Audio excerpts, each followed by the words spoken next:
It is a way I've driven off the spleen. Whenever it is damp, drizzly November in my soul, whenever I feel like knocking people's hats off, then I count it high time to get the sea again. The sea. The sea. The sea, which like a magnetic compass draws men unto it. Thus it was I duly arrived at the whaling island of Nantucket, Massachusetts, in the year 1841.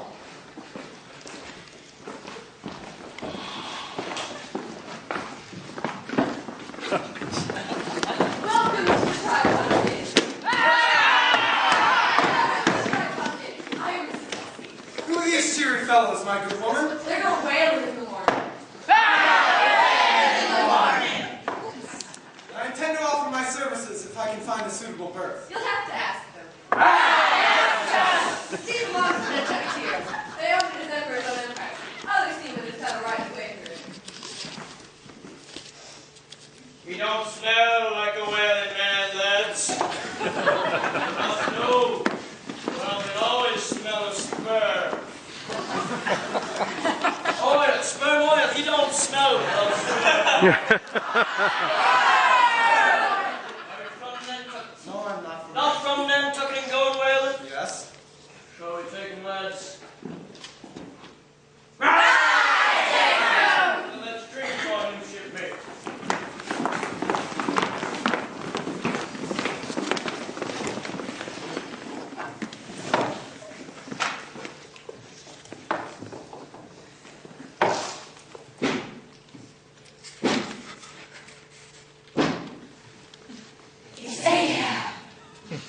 Who the devil is Ahab? Our master, Captain Ahab. Six know no more, but here comes the harpooner you're to sleep with.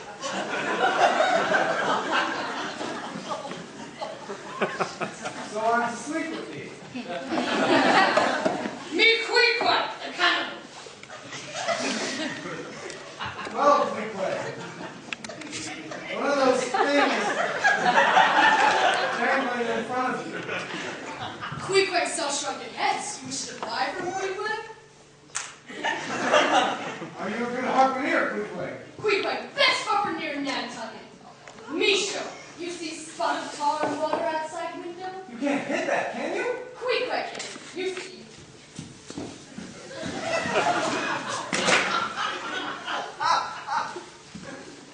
Well, Kirkwood, you've convinced me of your skill as a harpooner.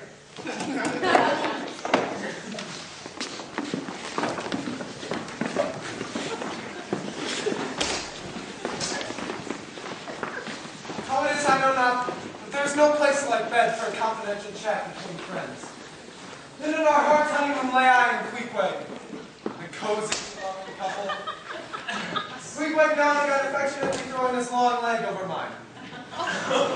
Now in the same town there lies a whaleman's chapel, and few are the fishermen shortly bound to the Pacific who failed to pay the visit. Its chaplain is Father Maple, a famous harpooner in his youth, who preaches from a lofty pulpit, approached by his chipped rope ladder, up which he climbs to deliver his sermon. Eternal Father, strong to save, whose arms shall find the restless waves.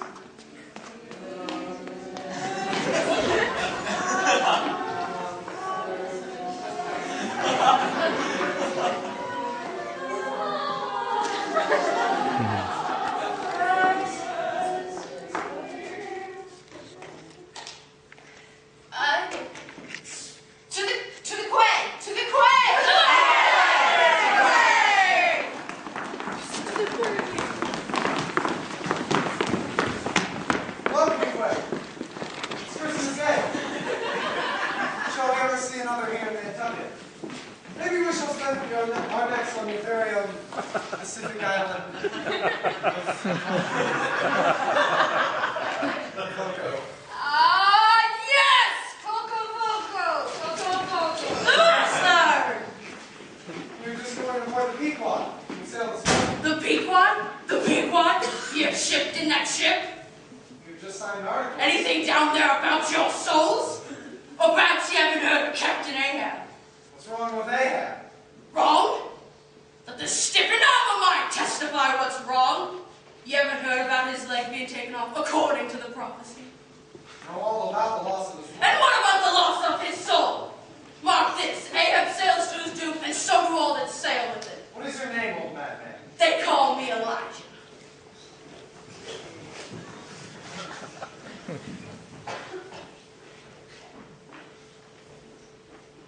Never mind him, Kirkwood. This looks like the good ship we signed for.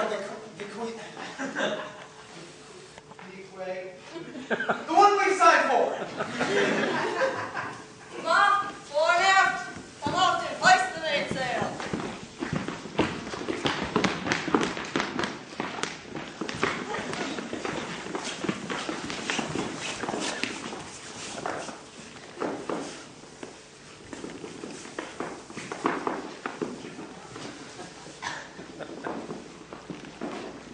And so, after sailing from the little harbor and dropping the pilot, Kirkwood blindly plunged like fate into the lone Atlantic.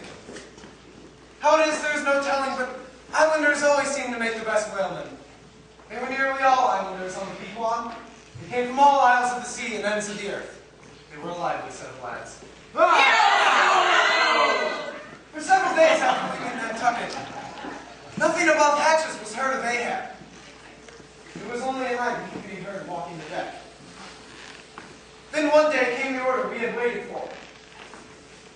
Everybody aft. Everybody muster aft. Mast-setters come down and muster aft.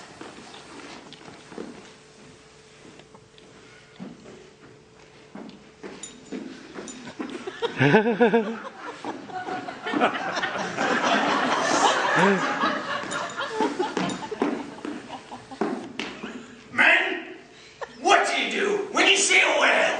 What do you yell? Good. And what do you yell? And what do you do next, men? We yell. And what do you sing? A good whale is a dead whale. All you mastheaders have heard me give orders about whales. A white whale especially.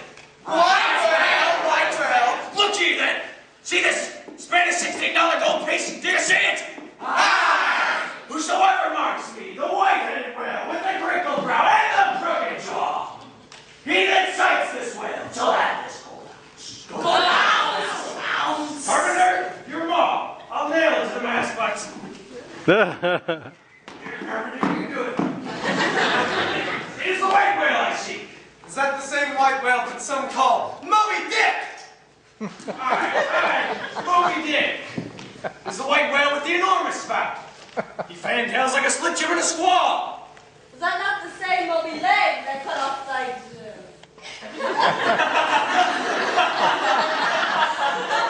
that not the same Moby Dick that cut off thy leg? Aye, it was Moby Dick that dismasted me. Moby Dick that brought me to this dead stump. I stand on. Thunder and hell! It was Moby Dick that tore my body and soul until they bled into each other. I'll chase that white whale around the oceans of the world until he spurts black blood and rolls dead in red foam. Come, lads, let's pledge ourselves. Get the great measure of grog. Drink it fast! Drink our ass! God hunt us all if we do not hunt Moby Dick to his...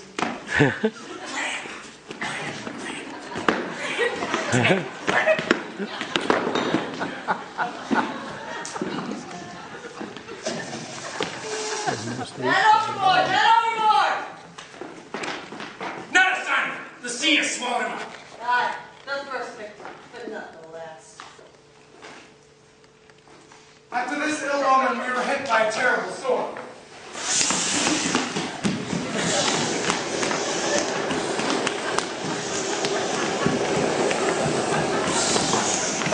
This was followed by an endless calm. It was as if the gods were warning us not to go on. But Ahab heeded no warnings. Night and day, he paced the deck until one day came the order he had waited for. There she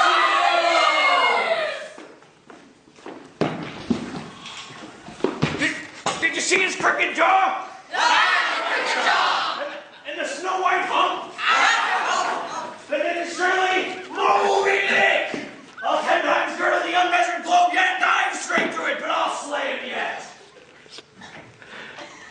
So, Ahab gave the order to man the boats, and we set off from leeward in pursuit of the white whale.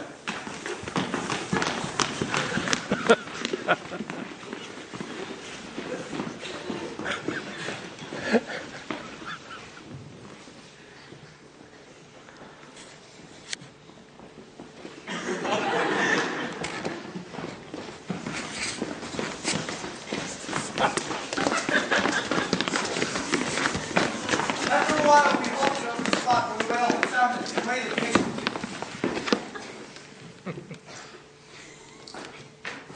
And waited patiently.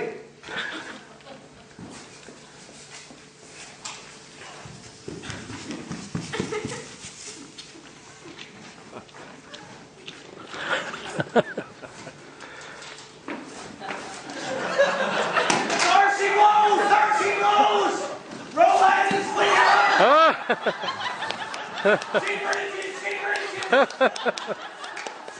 Alright, reach your last to the sun, Moby Dick! Where's the admiral of all destroying but unconquered whale? I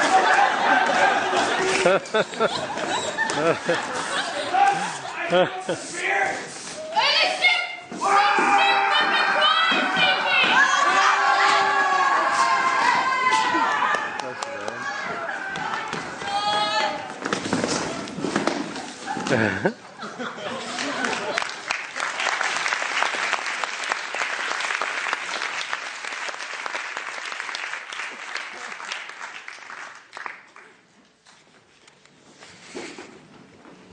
The drama is done.